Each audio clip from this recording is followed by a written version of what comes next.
Salut, je m'appelle Zeven.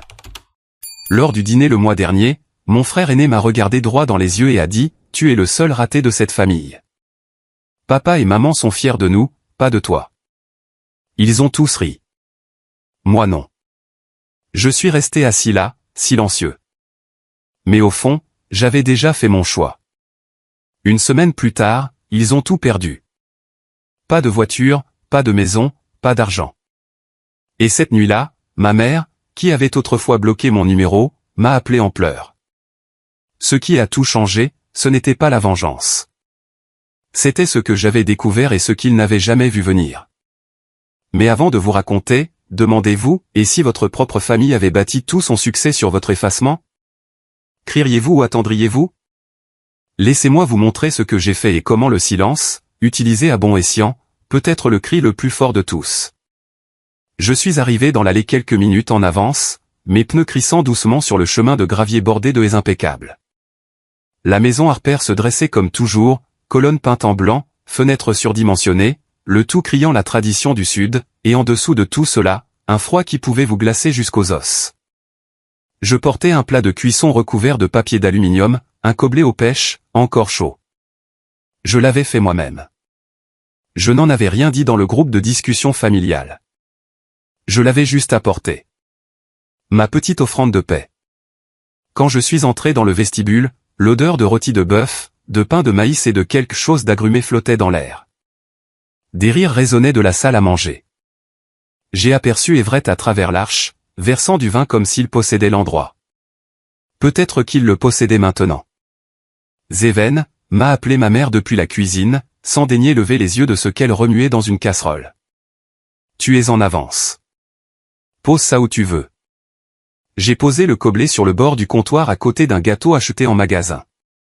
Personne n'a demandé ce que c'était. Personne n'y a touché.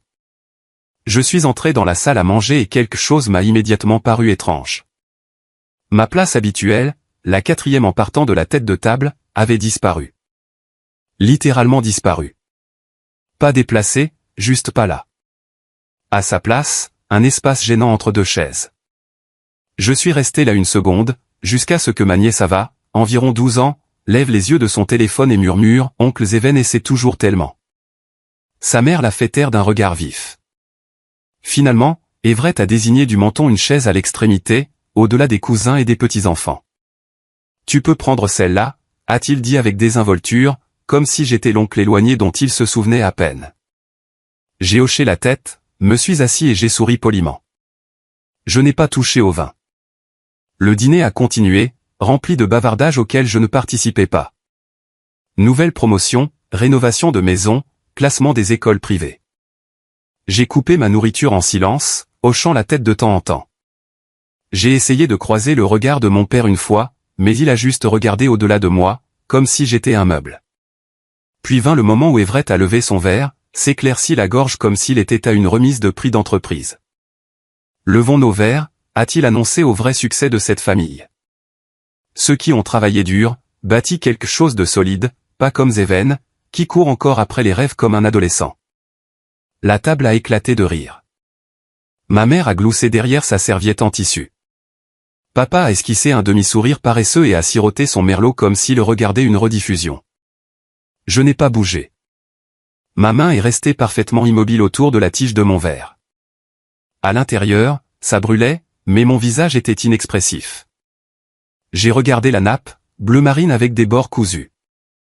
Ma mère l'avait faite quand j'avais 10 ans. Je me souviens l'avoir aidée à choisir le fil. Maintenant, j'avais l'impression qu'elle appartenait à l'histoire de quelqu'un d'autre.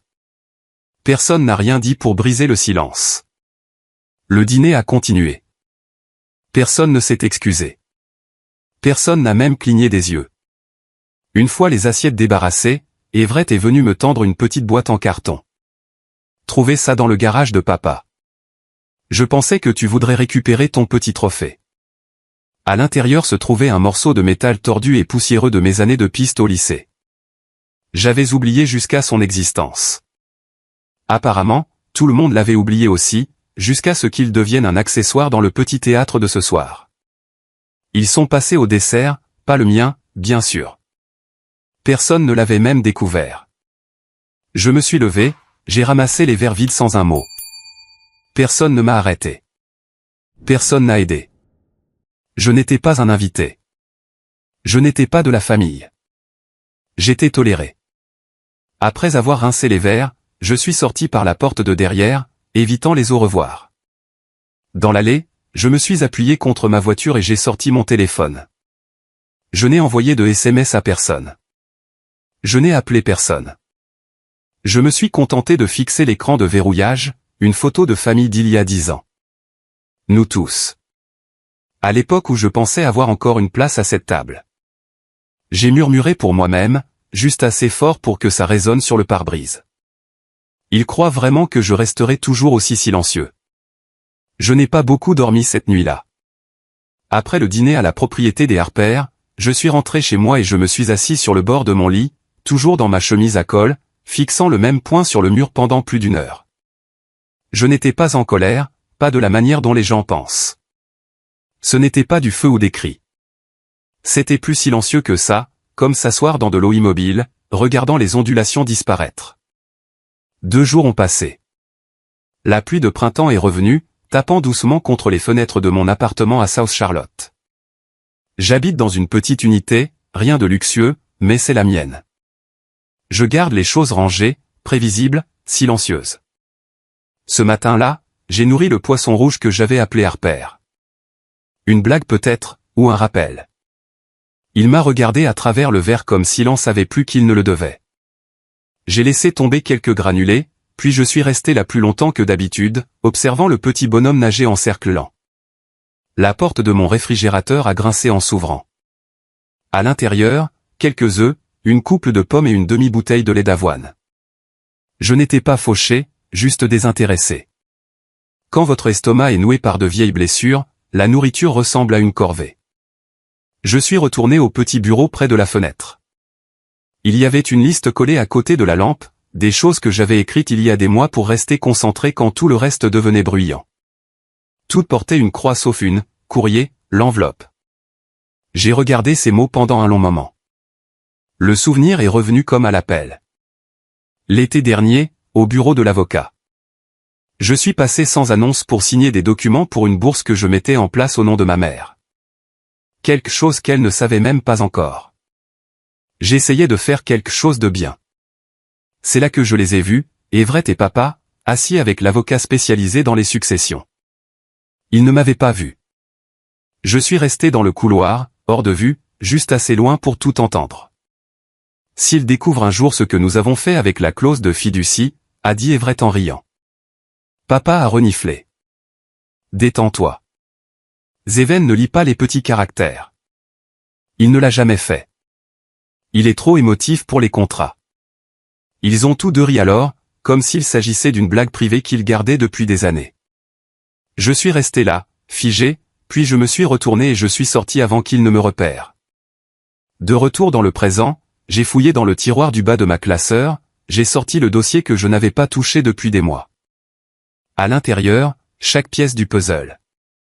Amendement notarié, relevé financier, fils de mai de l'avocat successoral. Je les avais vérifiés, revérifiés, triple vérifiés. Ils avaient discrètement redirigé une ancienne clause, quelque chose enfoui dans la fiducie familiale originale que grand-père avait mise en place avant de décéder. Quelque chose qui m'incluait autrefois. Maintenant, j'étais légalement exclu. Tout cela fait sous le radar, masqué par juste assez de brouillard juridique pour passer inaperçu. Mais j'avais remarqué. Je n'étais pas prêt alors. La blessure était encore trop fraîche. Mais maintenant, je ne me sentais plus blessé. Je me sentais clair. Je me suis assis au bureau, j'ai tapé un document d'1 page, simple, factuel, sans colère, sans menace dramatique, juste des preuves. Et une chronologie, une copie de la clause modifiée, une note annotée citant l'original, et une ligne en gras, modification non autorisée de cette clause sans divulgation complète aux bénéficiaires constitue une violation de fiducie selon le droit de la Caroline du Nord. Je l'ai imprimé, glissé dans une enveloppe ordinaire, et j'ai écrit 2 mots sur le devant pour maman. Pas d'adresse de retour, pas de signature, pas de commentaire, juste la vérité. La pluie s'était calmée en une fine bruine vers le milieu de la matinée. J'ai attrapé mon manteau, glissé l'enveloppe dans la poche intérieure et je suis descendu au garage. Le trajet en ville était silencieux. Pas de musique, pas de podcast, juste le rythme des pneus sur le trottoir mouillé. Je me suis garé à un pâté de maison de l'ancienne maison familiale, la même où j'avais appris à faire du vélo, où papa m'avait une fois aidé à construire un avion en modèle réduit, quand il me regardait encore comme si j'avais de l'importance. La rue était calme, le camion de courrier était passé. J'ai attendu que personne ne regarde, j'ai marché calmement et j'ai glissé l'enveloppe dans la boîte aux lettres en laiton clouée à côté de la porte. Pas de drame, pas de grande inspiration, pas d'hésitation. Puis je suis retourné à ma voiture, je me suis assis au volant pendant un moment, les mains sur le volant. Il pense que je suis invisible, ai-je dit à voix haute. C'est parfait. On ne voit pas une ombre tant qu'elle ne bouge pas. Et avec ça, j'ai démarré le moteur et je suis parti. Pas de regard en arrière, pas de regret, juste en avant. Et la pluie s'était calmée le lendemain matin, mais le ciel portait toujours cette teinte grise terne qui donnait l'impression que tout retenait son souffle.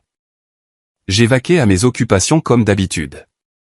J'ai fait du pain grillé, j'ai laissé le café couler, j'ai donné ses flocons à Harper. Rien ne semblait différent à l'extérieur, mais le passé a une façon de parler quand les choses deviennent calmes. Cet après-midi-là, mon téléphone a vibré. Je me tenais près de la fenêtre, regardant le vent pousser un journal dans la rue. Le texte illuminait l'écran en blanc éclatant. De maman, qu'est-ce que tu m'as envoyé? Je ne comprends pas. Appelle-moi maintenant. Je l'ai regardé quelques secondes, puis j'ai verrouillé le téléphone et je l'ai posé face vers le bas sur le comptoir. Non, je n'appellerai pas. Il n'y avait plus rien à expliquer. La lumière dans la pièce a changé. Des nuages qui passent, des ombres qui bougent. Je me suis retrouvé à l'intérieur d'un souvenir avant même de m'en rendre compte. La maison. Cette odeur de polish au citron et de vieux tapis. Il y a 10 ans. J'avais perdu un mariage que j'avais tant essayé de sauver. Et je pensais peut-être, juste peut-être, que rentrer à la maison serait quelque chose de doux. Mais la porte s'était à peine fermée derrière moi quand Everett a dit « Eh bien, regardez qui est de retour. » Le maillon faible est de retour.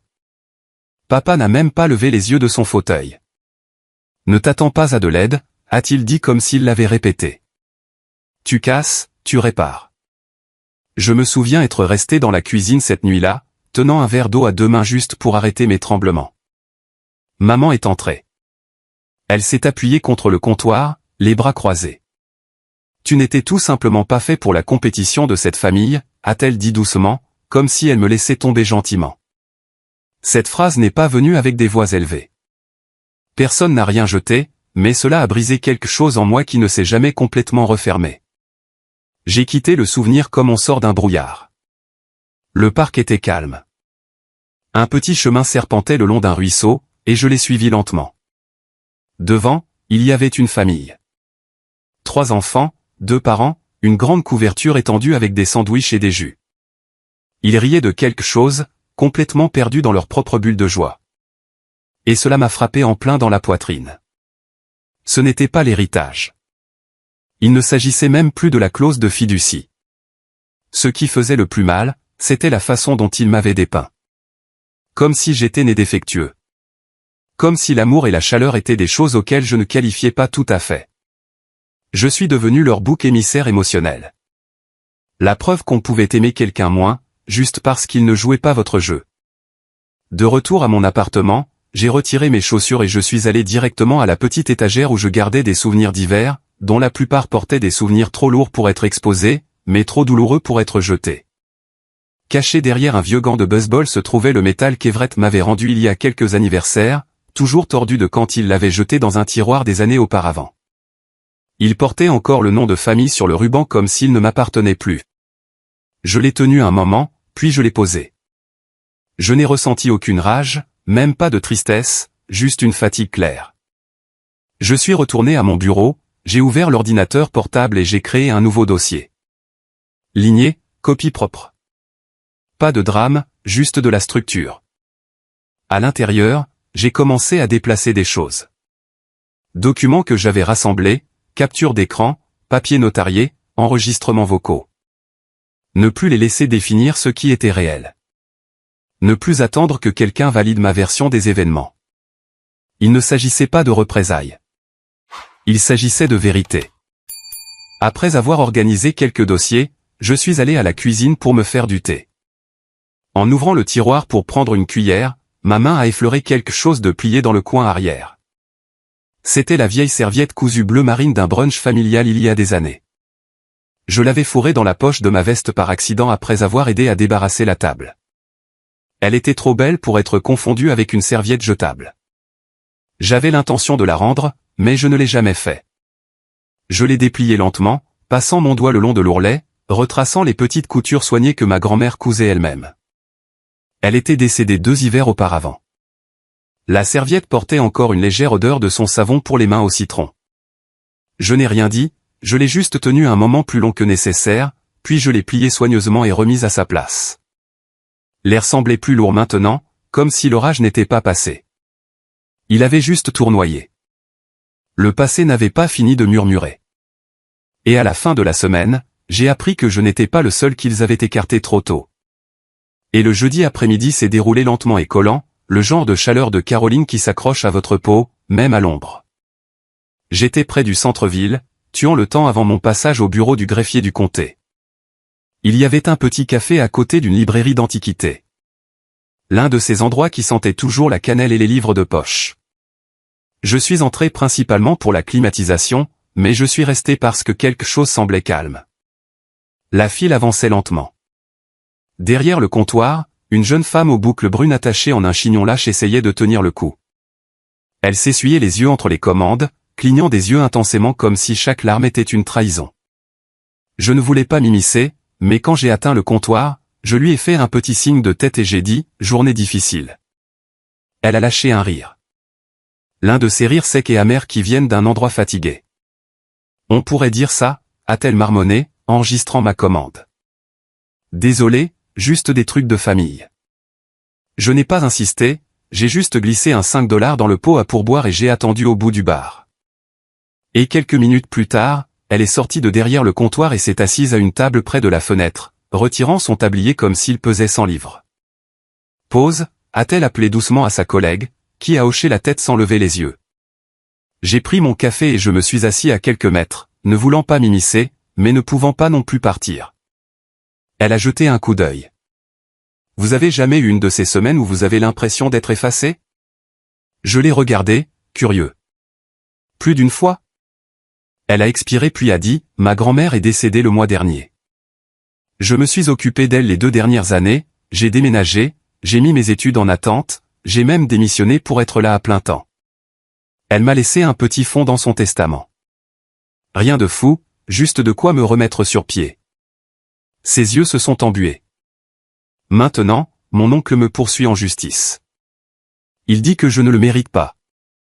Il dit que je ne fais pas partie d'eux. Cette dernière partie m'a frappé comme un coup de poing. Pas un des leurs. Je connaissais trop bien cette phrase. Elle m'a regardé. Désolé. Je ne voulais pas vous déballer tout ça à un étranger. J'ai secoué la tête. Vous ne l'avez pas fait. Je sais exactement ce que ça fait d'être effacé de quelque chose à quoi on a consacré sa vie.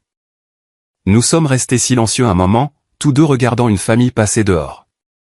Maman, papa, un bambin couinant avec un visage couvert de chocolat. Tu n'es pas invisible, a-t-elle dit finalement. Les gens comme toi ne le sont jamais. Ils ne veulent juste pas te voir. Elle a souri faiblement, puis s'est levée. Merci de m'avoir écouté, monsieur Zeven. Mais, a-t-elle répondu. Passez une bonne journée. Je l'ai regardé retourner à son poste, les épaules un peu plus droites, et je suis sorti en portant quelque chose que je n'attendais pas. La clarté. Sur le chemin du bureau du greffier du comté, je n'arrêtais pas de repasser les paroles de mai. Ils ne veulent juste pas te voir. Le bâtiment était plus froid que le café. Tout en marbre et en néon vacillant. J'ai donné mon nom et mon identifiant et j'ai demandé à vérifier le titre de propriété du chalet dans les contreforts, que papa m'avait une fois promis en état d'ébriété à Thanksgiving, puis n'avait plus jamais mentionné. Le greffier, un homme d'âge moyen avec une moustache et des yeux qui en savaient trop, a haussé un sourcil en consultant l'écran. Hein? A-t-il marmonné. Quoi? Ai-je demandé. Il m'a regardé avec un mélange de prudence et de curiosité. Vous avez dit que votre nom était Zéven Calder. J'ai hoché la tête. Eh bien, chose amusante. Quelqu'un est venu ici il y a à peine 2 jours pour demander la même parcelle. Il a essayé de faire sceller des parties de celle-ci du registre public. J'ai ressenti une pression dans ma poitrine avant que mon cerveau ne suive. Qui n'a pas laissé de nom, mais le gars a dit qu'il s'occupait des affaires familiales internes et qu'il faisait du nettoyage. Il portait le même nom de famille que le propriétaire d'origine, cependant. Calder Everett. J'ai réussi à sourire, je l'ai remercié et j'ai demandé une copie imprimée de l'acte. Il me l'a donné sans un mot de plus. En sortant, le soleil avait commencé à décliner bas, projetant de longues ombres sur le parking. C'est là que je l'ai vu. Everett sortant d'un SUV noir, riant au téléphone. Il était détendu, comme s'il n'avait aucun souci au monde, vêtu d'une veste sur mesure, les cheveux gominés comme un homme jouant un rôle qu'il pensait posséder. Il ne m'a pas vu, ou peut-être qu'il m'a vu et qu'il s'en fichait. Je n'ai pas parlé, je n'ai pas crié. J'ai juste sorti mon téléphone, j'ai pris une photo de sa plaque d'immatriculation et je me suis retourné. Pendant longtemps, j'avais cru qu'ils étaient juste cruels et négligents, dédaigneux, passifs-agressifs, froids. Mais ça, c'était chirurgical, délibéré. Ils ne me mettaient pas seulement dehors émotionnellement. Ils essayaient de m'effacer des registres complètement, comme si je n'avais jamais existé. Comme si mon nom n'avait jamais appartenu à aucun titre, à aucune page, à aucune lignée. Ce n'est pas seulement de la cruauté. C'est du vol. J'ai marché 2 pâtés de maison en silence, puis je me suis assis sur les marches du palais de justice, le papier toujours dans la main, mes doigts se serrant sur les bords. Je n'étais pas en colère, pas encore. Mais j'étais réveillé et j'en avais fini d'attendre. Et j'ai marché le reste du chemin vers la maison avec la pluie qui chassait mes pas. Pas une tempête, juste cette bruine tenace de Caroline qui s'infiltre dans votre col et vous rappelle à quel point vous êtes vraiment petit. Au moment où j'ai franchi le seuil de mon appartement, le ciel était de couleur anthracite, l'air épais. J'ai secoué l'eau de ma veste, j'ai laissé tomber mes clés dans le bol près de la porte, et je me suis penché pour attraper le paquet juste devant le paillasson. Pas d'étiquette, pas d'adresse de retour, juste mon nom, écrit à la main. Ça aurait dû être le premier signal d'alarme. Je l'ai porté jusqu'au comptoir de la cuisine, je l'ai ouvert lentement. Sans précipitation, sans supposition, juste un poids étrange dans mon estomac, comme si je savais déjà que je n'allais pas aimer ce qu'il y avait à l'intérieur. La boîte n'était pas grande, mais son contenu m'a coupé le souffle. C'était mon vieil album photo, cuir brun, craqué au dos. Je ne l'avais pas vu depuis des années. Je me souviens que grand-père me l'avait donné quand j'avais 18 ans. C'est à toi, avait-il dit, pas, j'ai ouvert la première page. Il y avait une photo de moi dans une poussette assise à côté de maman sur un banc de parc. Son visage était toujours là. Le mien ne l'était pas. Il avait été griffé violemment avec un épais marqueur rouge, comme si quelqu'un avait pris son temps. Chaque page après racontait la même histoire. Anniversaire de maternelle effacé. Noël avec grand-père. Juste une tache rouge là où j'étais autrefois. Photo de l'équipe de football. Mon maillot toujours visible, mais mon visage effacé. Quiconque avait fait cela voulait que je le voie. Pas seulement l'effacement, mais l'intention derrière. J'ai continué à feuilleter, le cœur lourd, les doigts tremblants. Sur la dernière page, il n'y avait pas de photo, juste un morceau de papier déchiré collé sur le cuir, écrit d'une écriture d'Everett, nette et délibérée. J'aurais dû rester parti. Je n'ai même pas cligné des yeux. J'ai posé l'album, je suis allé directement au placard et je me suis versé un verre de bourbon. Pur. La bouteille avait à peine été touchée depuis des semaines. Je me suis assis sur le canapé, verre à la main, fixant rien en particulier, juste le mur où le soleil frappait autrefois le matin avant que je ne remplace les stores. Peut-être qu'ils ont raison, ai-je murmuré à voix haute, les premiers mots que j'avais prononcés de la journée. Peut-être que je n'étais jamais censé faire partie d'eux. Ce n'était pas de l'auto-apitoiement. C'était juste de l'épuisement. Comme un barrage qui cède enfin après avoir retenu trop longtemps. J'ai posé le verre et je me suis penché en arrière, laissant tomber ma tête sur le coussin. Pas de larmes. J'étais passé à ça. Ce genre d'engourdissement n'avait pas besoin d'eau. Juste à ce moment-là, quelque chose a remué au fond de mon esprit. Un écho que je n'avais pas entendu depuis des années. La voix de grand-père, calme, certaine, comme il parlait sur le porche cette nuit d'été, c'est avant sa dernière opération. Il y a de l'honneur à ne pas se battre, avait-il dit, regardant les arbres. Mais il y a de la déshonneur à se laisser effacer. Je ne sais pas pourquoi cela m'est revenu à ce moment-là. Peut-être que l'album photo l'avait déverrouillé. Ou peut-être quelque chose de plus profond en moi. Quelque chose qui en avait marre d'être silencieux a finalement refait surface. Je me suis assis, je me suis levé, j'ai marché jusqu'au placard du couloir et j'ai sorti la boîte en carton que je n'avais pas touchée depuis des mois. À l'intérieur, il y avait tout. Copies de documents de propriété, documents d'assurance, anciens emails, lettres de grand-père, même une clé USB avec les statuts originaux de l'entreprise familiale. Des preuves. Tout. J'ai porté la boîte dans la cuisine, je me suis tenu au-dessus de la poubelle. Mes mains ont hésité juste une seconde. Ce serait facile. Un coup, un haussement d'épaule, un moment de reddition, et je pourrais faire semblant que rien de tout cela n'avait d'importance. M'éloigner. Commencer nouveau. Les laisser gagner en silence. Mais je ne l'ai pas fait. J'ai plutôt posé la boîte sur la table, avec soin, presque avec révérence.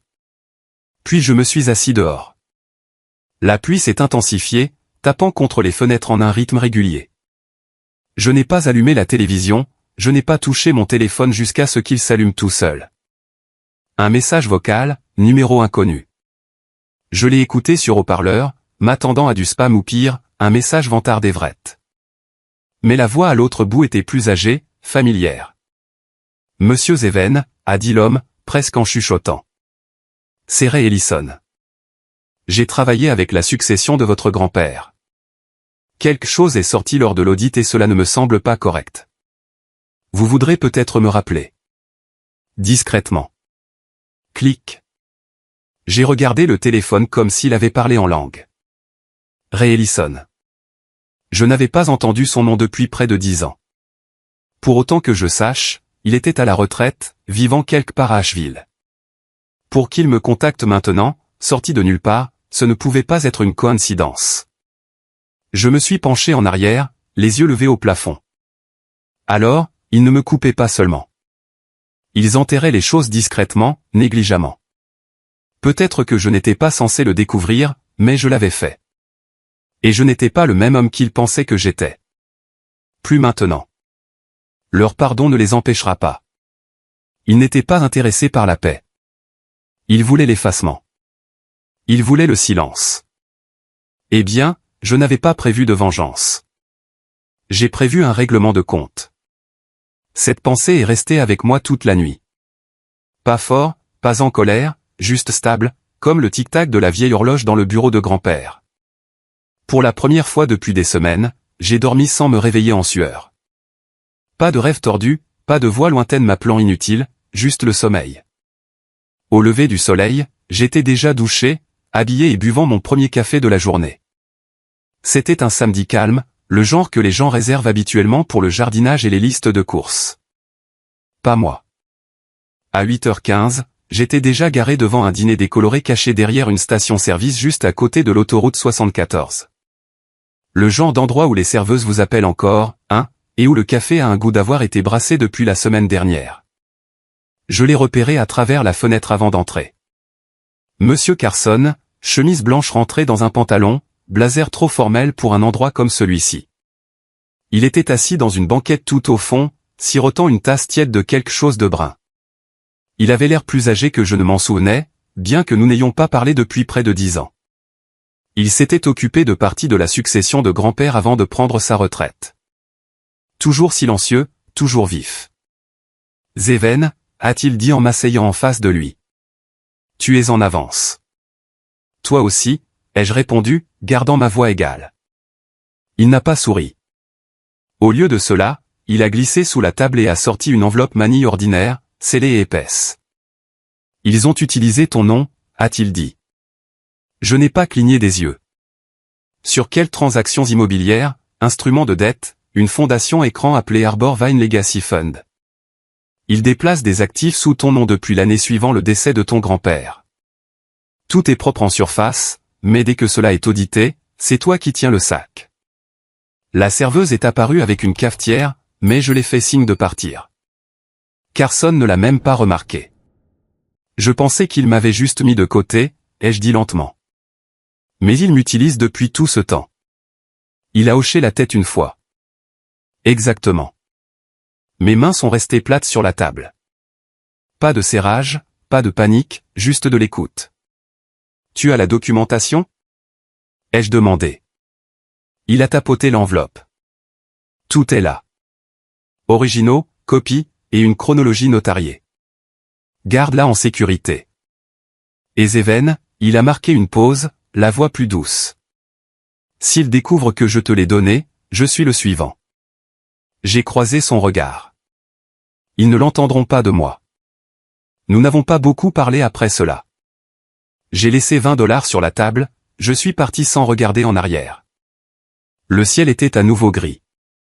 La Caroline aimait garder ses nuages. De retour chez moi, j'ai ouvert l'enveloppe avec un couteau à steak et j'ai tout étalé sur la table de la salle à manger. Des rangées de documents, des transactions, des scans, des mémos juridiques. En bas, il y avait une feuille de calcul, le nom d'Everett en haut, celui de papa en dessous, et à côté d'eux, le mien, non seulement listé, mais falsifié. Je me suis penché en arrière sur la chaise, les bras croisés. Mon cœur ne battait pas la chamade. Ma mâchoire ne se serrait pas. Au lieu de cela, j'ai parlé doucement à personne d'autre qu'au mur. Ils ne m'ont pas juste effacé. J'ai repris la signature falsifiée. Mon propre nom. Négligé, de travers, légèrement trop rond. Ils m'ont utilisé. Ce n'était pas de la négligence. C'était du vol. Du vol d'identité emballé dans des dîners de fête et de faux sourires.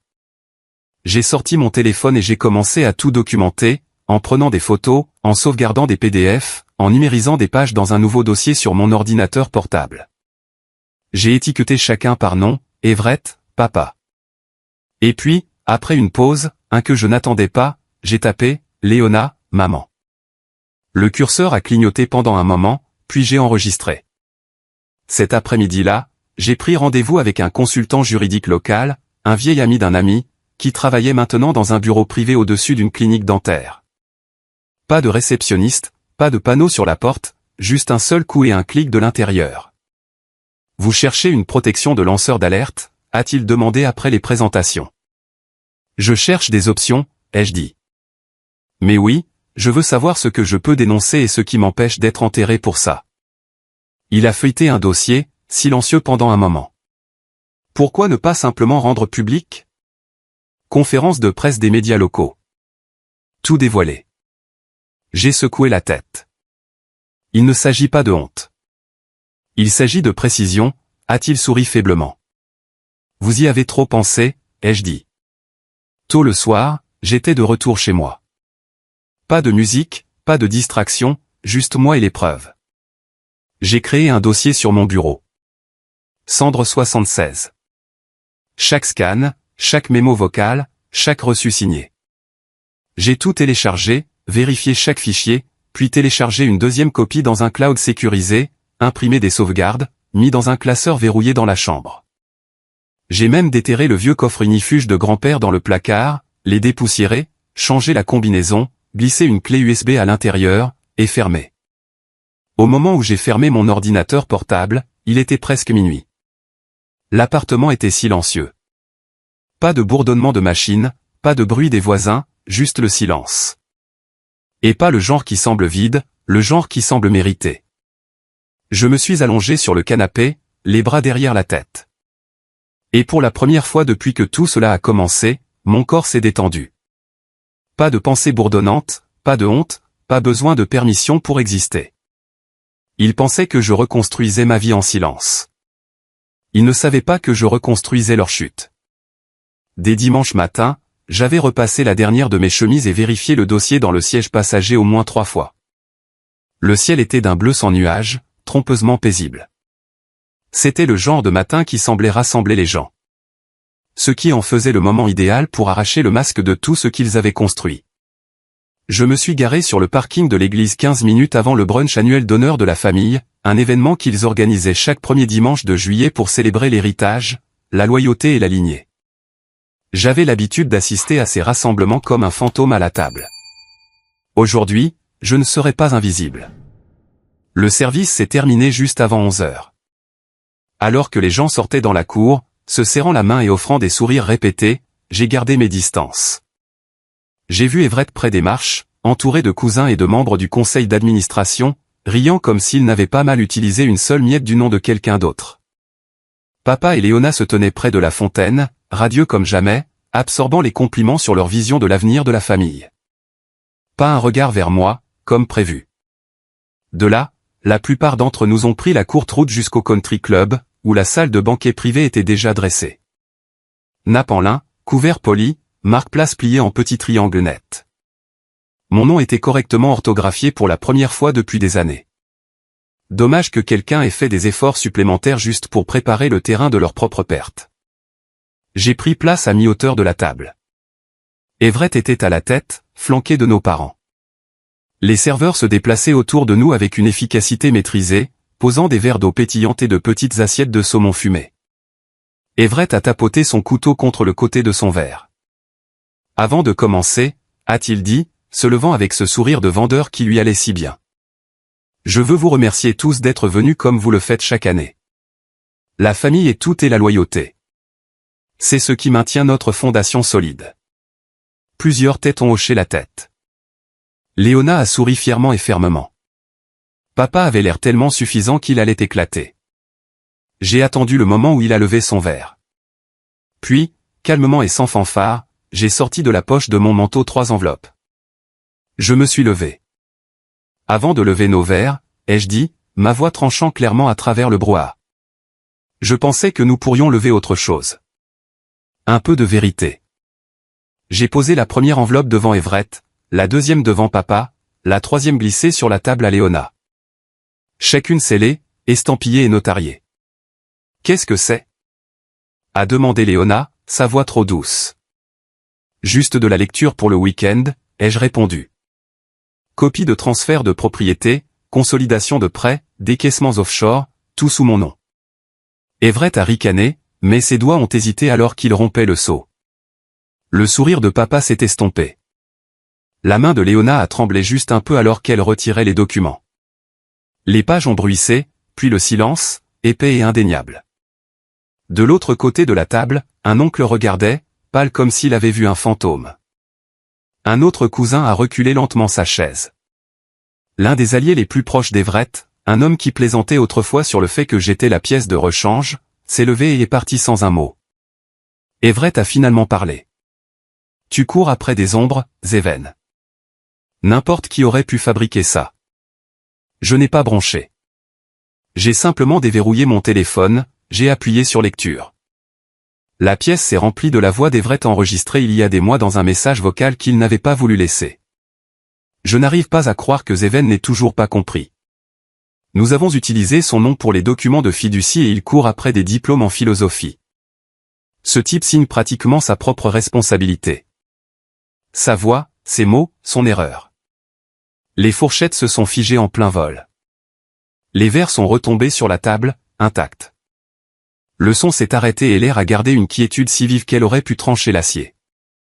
Léona s'est penchée en avant, sa voix basse, enrobée d'une fausse préoccupation. Nous avons fait ce que nous devions faire pour la famille. J'ai soutenu son regard sans cligner des yeux. Non, vous m'avez effacé pour votre confort. Et maintenant, je me restaure pour ma santé mentale. J'ai sorti une dernière feuille et je l'ai posée devant elle. Une page blanche nette, une lettre juridique en haut. Une plainte formelle déposée en mon nom. Un procès civil contre la fiducie familiale alléguant utilisation abusive d'identité, activité financière non autorisée et conspiration pour fraude. Everett avait l'air de vouloir sauter par-dessus la table. Léona n'a pas bougé. Ses yeux ont parcouru le papier, mais son esprit s'était arrêté. Papa a murmuré quelque chose. Cela ressemblait à de l'incrédulité, peut-être du regret, peut-être juste la peur de ce qui arrive quand le tapis est retiré de sous tout le château de cartes. Je me suis reculé de la table. Je ne suis pas venu vous détruire, ai-je dit, ma voix calme mais indéniable. J'ai juste arrêté de vous protéger. Et puis je suis parti. J'ai passé le serveur portant un plateau de crème brûlée et je n'ai pas regardé en arrière. La salle de banquet résonnait derrière moi, confusion, silence, peut-être même honte, mais je m'en fichais. J'ai poussé les doubles portes du couloir, le soleil coupant à travers la moquette, et j'ai continué.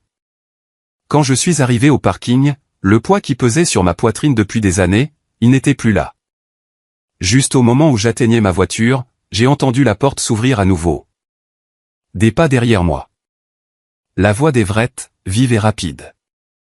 Zéven, attends. Je me suis tourné, surpris. Ce qu'il a fait ensuite, je ne m'y attendais pas.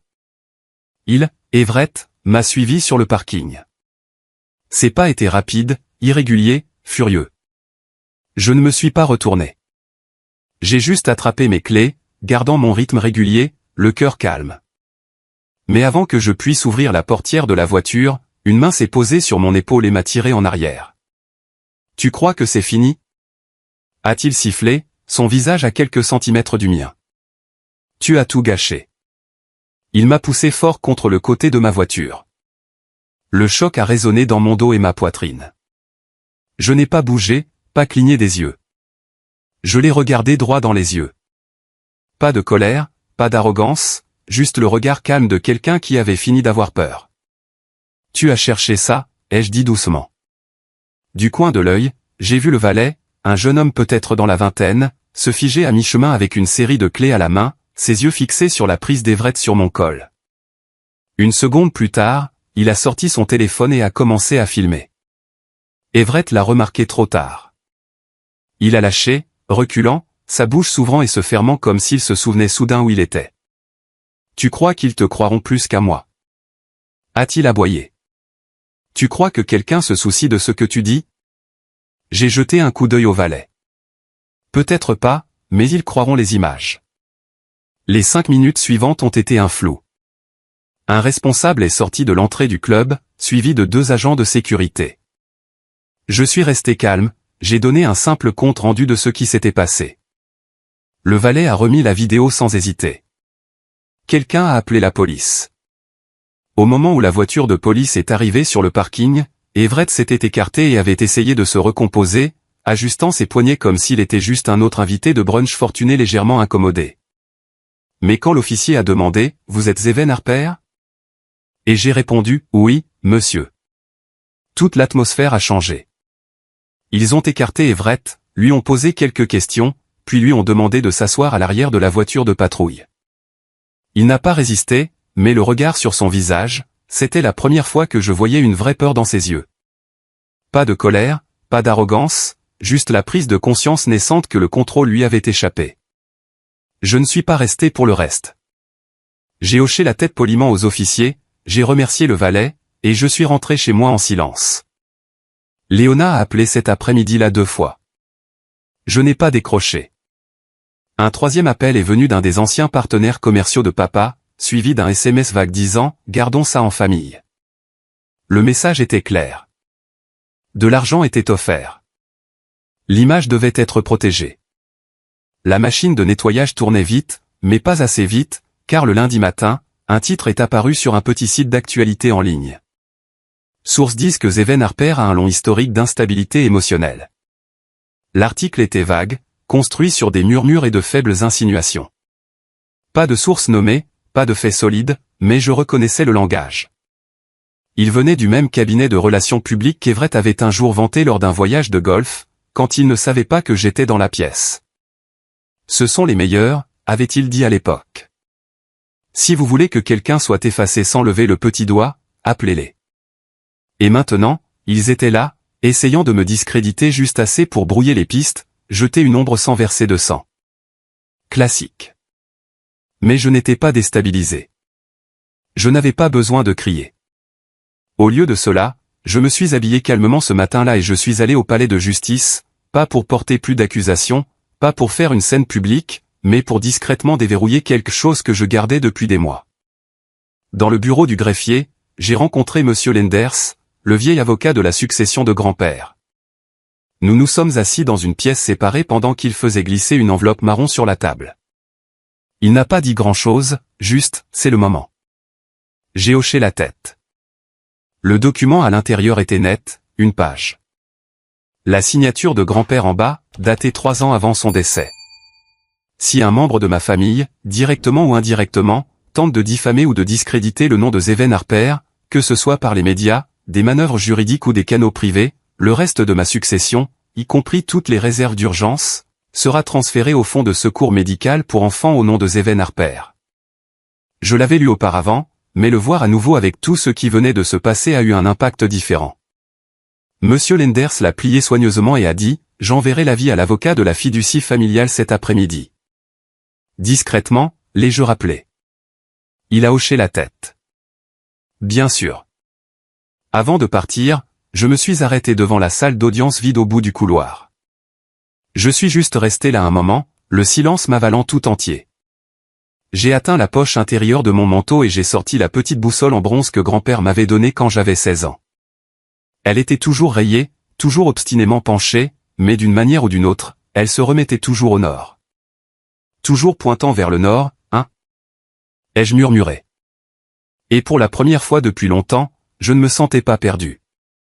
La salle d'audience s'est estompée autour de moi. Le bruit, les diffamations, la manipulation. Ils ne m'atteignaient plus.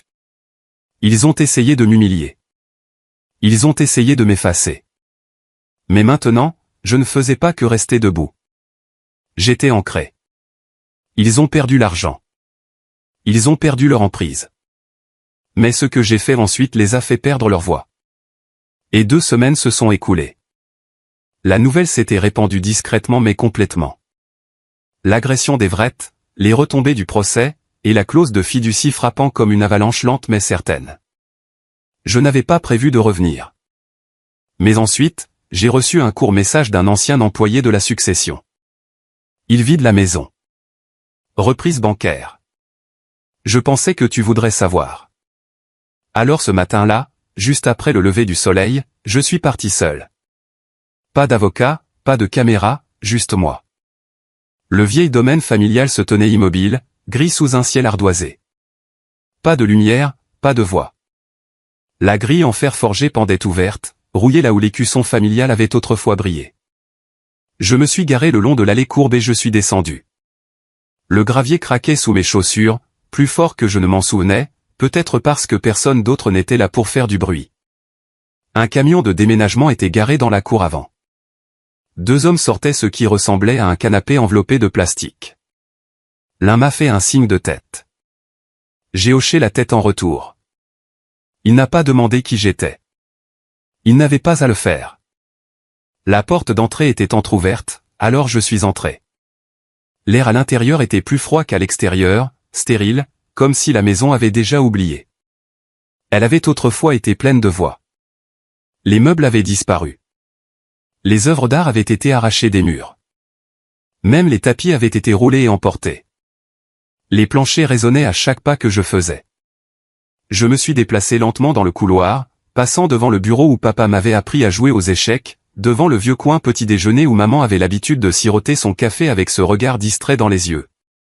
Passant devant l'escalier qu'Everett descendait en courant, bras écartés comme s'il possédait le monde.